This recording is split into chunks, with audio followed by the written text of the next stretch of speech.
Aries, welcome to your May tarot reading. Let's see what could be on the cards for you for the month. We've got 9 cards here that describe your situation. I've got lead tarot energies and collection of oracles on both sides. Generally, the left for me is where you've come from, what has shaped the situation. The right is where you're headed or what you may need to do or make happen in order to navigate through your situation. So Aries, we got an Ace of Cups here. It feels like some kind of unexpected emotional new beginning. Yes, it can be love, but it's not limited to that. And we have the Magician as well. It feels like you have been manifesting this and it's time for you to take the next step, but we'll get to that. Hey there, Magic One. Just before we get into your tarot reading, I wanted to jump in super quick, I promise, just with a few announcements for you. This month there are extended versions of these readings available to you. If the reading really resonates and you're really deeply connecting with the message and you'd like to go deeper, in that reading I clarify each of the key positions a lot more. We extrapolate it out into an in-depth message. So you can get to that one by heading to the first link underneath this video.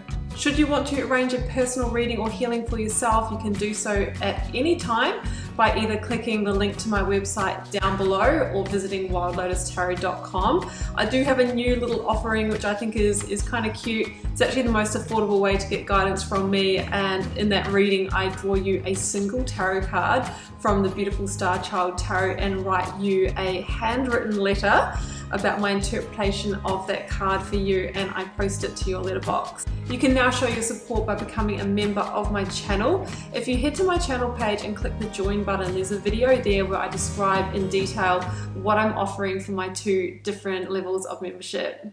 Don't forget, the doors are always open to the initiation. That is my immersive Learn Tarot journey. You can sign up at any time and receive lifetime access to all of the learning materials, videos, online learning modules, practices, and in that course I am teaching my signature process to learn how to read tarot, not just from the head but from the heart, and go beyond the traditional card meanings, and how to put it all together and thread it into a story as well. So that's available at any time. I'll also link that down below for you. You can find me on Instagram if you'd like to stay connected and hear a little bit more about me. You can find the link down below, or you can find me at wild_lotus_tarot. I would love to have you over there with me as well. Till next time, sending you so much love and magic. Let's get on with your reading.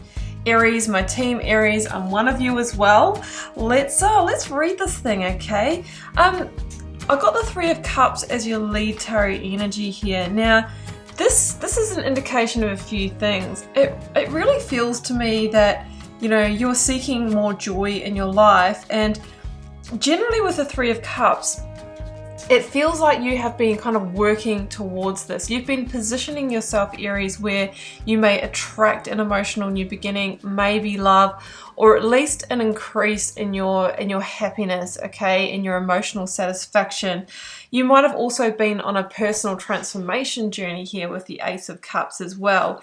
So with the 3 of Cups, it's kind of like those seeds that you've been planting, whether they have been manifestations or you've actually been doing some work in the physical world, you're starting to experience the fruits of your labors. You're starting to attract in, you know, that very earthly realization of that manifestation. Now, with the Lovers and the Collaboration of Souls card together with the Ace of Cups, I feel like this could be in partnership. Okay, it's not limited to love, but for many of you it could be a new partner coming in, or if you are in a partnership relationship, things going to the next level, becoming more deeply connected. Now, this can be in friendship, and this can also be in colleagueship. I also see partnerships as partnership with your employer or your organization as well. So the Ace of Cups is here, the Magician is here, the Moon is here. So you could have had a new beginning in connection or partnership that feels like it holds the promise of both growth, but also filling your cup, right? Finally, I'm not just in this relationship, this business partnership for, you know, practical reasons, but I'm actually feeling this can be joyful for me. It can bring me the happiness. It can give me something back at a heart level as well. Now with the Magician, you may have manifested this. You may be manifesting this at the moment, and it may not have shown up for you yet. But as the Magician, it feels, Aries, that you have a deeper level of potential to unlock in partnerships, in the specific situation. I know you, Aries, you don't settle for mediocrity in your life. You're willing to do the work. You're willing to look at yourself and the part that you've played. And because of that, you do achieve. You really do achieve most of the time what you set out to. So it feels, Aries, that you're in a position where you've kind of got all the tools, or you've got a lot of tools at your disposal to kind of make this happen. The Magician is about stepping into your power. It can be about taking action. It can be about communicating. So you might be needing to say yes to something, or to take the next step in terms of accepting or embracing this. Now, I've got the Moon here as well. Let's go through the signs that we've got on the table just before we get any further. So sometimes, Aries, the Magician is your energy, to be honest. The Moon is Cancer Pisces connection. Lovers is Gemini. Knight of Swords is Gemini. You've got a double hit of that. That's what I've got here. The Moonology cards, I've got the Scorpio card, and I've got the Aries card. You may or may not be dealing with one of those signs. Now, the Moon can be, it can be that you don't have all of the information around this offer, okay? And it can mean that sometimes we're needing to move forward with things when we don't really have all of the ducks in a row. And of course, that's where intuition, which we have on this side, comes in. We can't always think our way through things. Now, Aries, we are ruled by, the head. We have this kind of deep kind of intellectual mind connection. Sometimes it can be tricky for us to feel into things, okay? So as an Aries, you can always benefit from working with the heart energy and tuning into your intuition, more deeply. Sometimes we just need to get out of our own damn way, Aries. So this may be something that you can't think your way in. You can't use your usual approach. So instead, you're going to need to feel into it. Feel into the undercurrents. Use that intuition, because it just could be a hidden blessing for you. But also, we will be ending this reading on the Seven of Wands. We also need to look at the pitfalls. We also need to be mindful of how in alignment it is for you. And we want to make sure that we are operating through our own integrity, and that we are also questioning other people's authenticity as well. And I'm not saying anything bad about this, but it's always good to be mindful of that. I've got just the oracles finishing up over here. I have work through your fears and boundaries.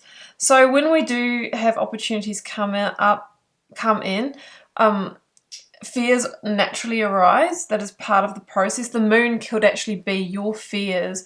It's fears right through to anxieties and paranoia, okay?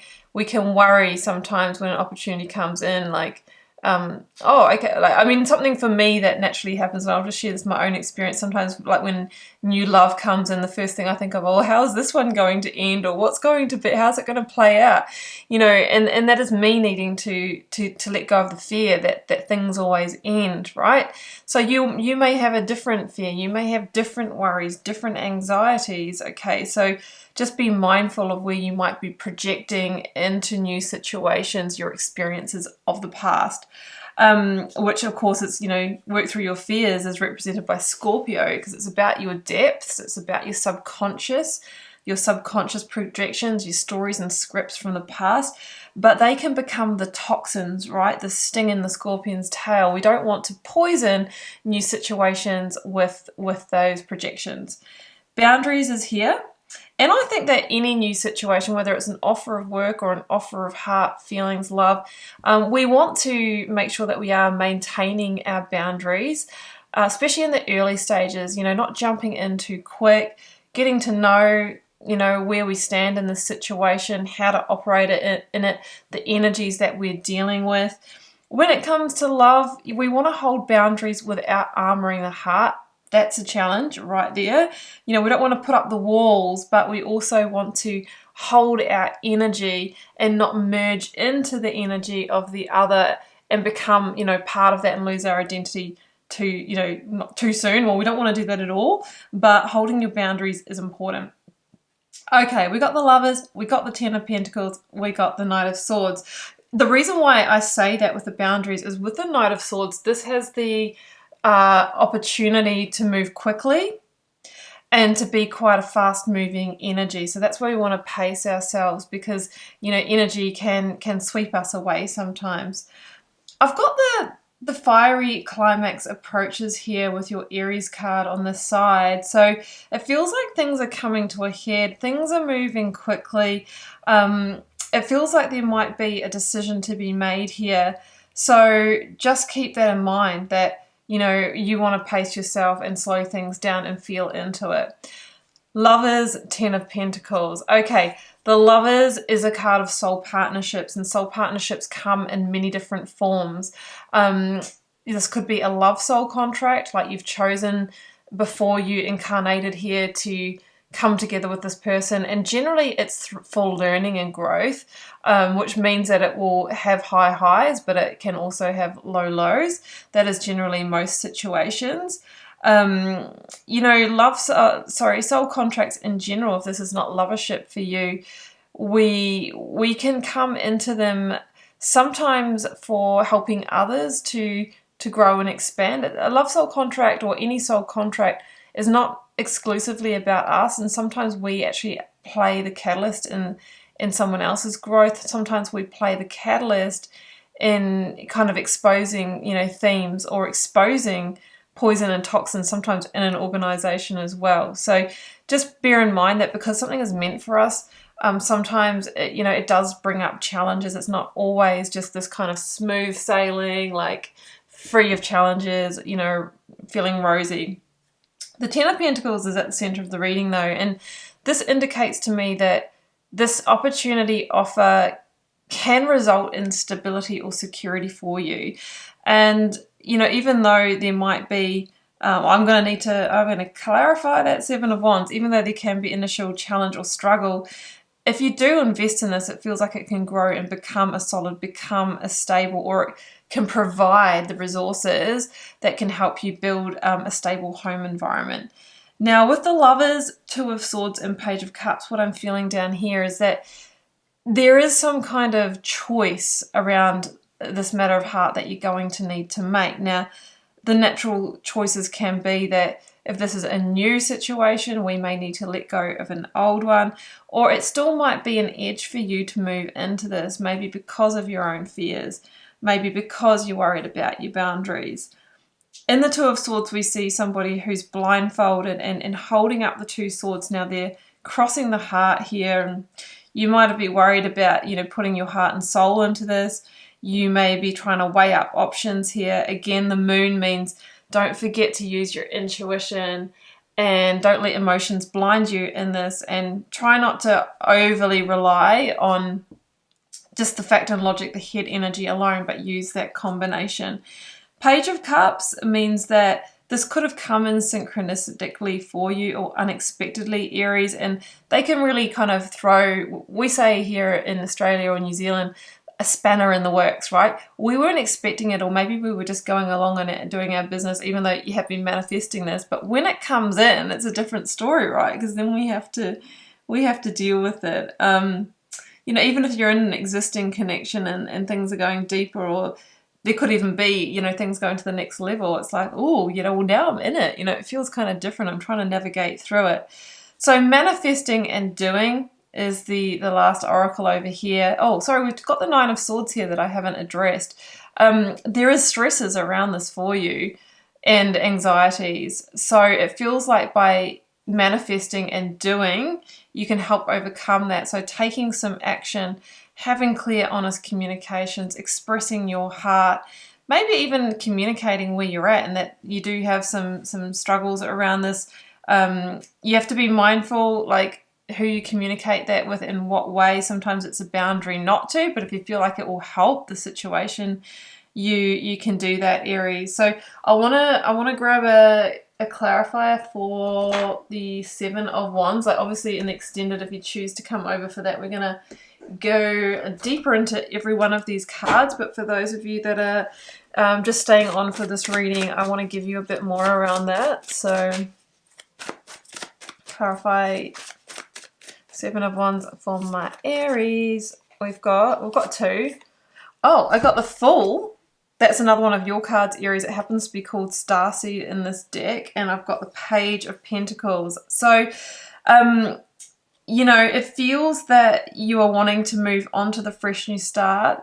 It feels like there is a little bit of a blind leap of faith element. Remember, we talked about not having all the details. And, you know, Aries, if you're like me, I kind of like to know, you know, I struggle with that sometimes, but sometimes that is part of the test, isn't it? You know, feeling into our intuition and trusting the path that's unfolding without all the information about the destination. But Page of Pentacles can be an indication that this can firm up, this can become solid. It's in its initial stages, but the center of the reading is the Ten of Pentacles. The Page of Pentacles that holds just the one pentacle in most versions of this card, with a bit of manifesting and doing, with some healthy boundaries at the start, with following your intuition, can grow and expand through to a Ten of Pentacles situation. Aries, that's what I have for you for May. You'll have to drop me a comment and let me know how this resonates for you. If you're staying on or wanting to stay on for the extended, the first link below will take you there. We're going to extrapolate this message. Every one of these cards I'll be clarifying a lot further, and I'll also be drawing oracle cards at the end of that message as well.